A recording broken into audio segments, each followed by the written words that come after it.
हम लोग बहुत नाराज है पश्चिम बंगाल सरकार से, क्योंकि पश्चिम बंगाल सरकार हमारे साथ विशेष करके डुअसराय में रहने वाले छात्रों के साथ, युवाओं के साथ, यहाँ पर हिंदी, संताली और उर्दू भाषा में जो लोग पढ़ रहे हैं उनके साथ एक तो दुर्व्यवहार हुआ है, एक सौताला व्यवहार हुआ है।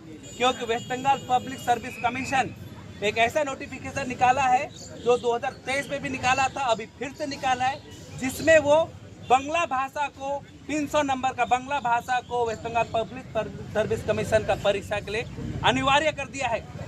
और जो छात्र, जो कैंडिडेट उसमें 30% पाएगा, उसी का पेपर फर्दर इवैल्यूएट होगा। इसका मतलब ये है कि इनडायरेक्टली हम लोग को सरकार बेरोजगार रखने का एक तो षड्यंत्र कर रहा है।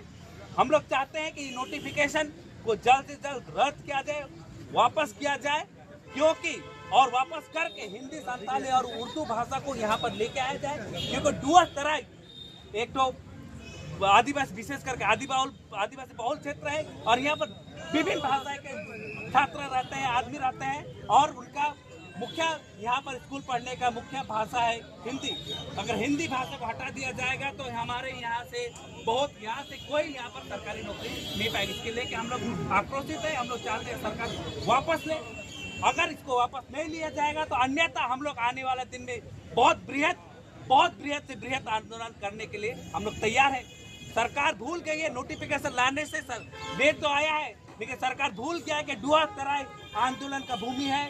डुअसराय हमारे ऊपर, हमारे भूमि के ऊपर, हमारे रोजगार के ऊपर असर करेगा तो हम लोग भी चुपचाप नहीं रहेगा। उसी को ध्यान में रखते हुए डुअसराय आदिवासी स्टूडेंट फोरम का गठन किया गया है और निरंतर जब तक ये नोटिफिकेशन वापस नहीं होगा, जब तक ये नोटिफिकेशन को रद्द नहीं किया जाएगा, हम लोग इसका आंदोलन करते रहेंगे। हम लोग आशा करते हैं कि इस डिपुटेशन के बाद सरकार माननीय मुख्यमंत्री को हमारी बात पहुंचाया जाएगा और हम लोग आशा करते हैं कि जल्द से जल्द ये नोटिफिकेशन को वापस किया जाएगा। West Bengal public service commission में जो परीक्षा होते हैं वहाँ पे तो एक कंपलसरी लैंग्वेज, जहाँ पे बांग्ला भी रहते हैं, उसके साथ साथ दूसरा जो लोकल जो लैंग्वेज सब है वो तो रहते हैं। इस बार ऐसा नोटिफिकेशन आया, ये नोटिफिकेशन 2023 में भी आया है और फिर से ये नोटिफिकेशन अभी मार्च महीना 2025 में भी आया। 2025 में रिलीज किया, ये नवंबर महीना 2024 का नोटिफिकेशन ये लोग मार्च में 2025 में नोटिस को रिलीज किया। तो उसमें बांग्ला के साथ दूसरा भाषा नेपाली है, लेकिन यहाँ पर बेसी भाग हिंदी स्कूल कॉलेज में तो पढ़ रहे, उनका क्या होगा?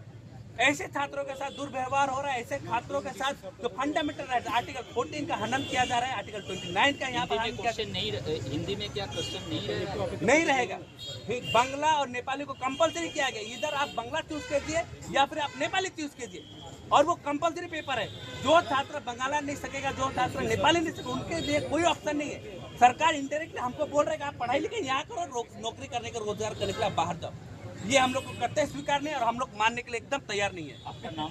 मेरा नाम डॉक्टर जयप्रफुल्ल लकड़ा, मैं ऑल इंडिया, मैं डुअसराय आदिवासी स्टूडेंट फोरम का कन्वीनर।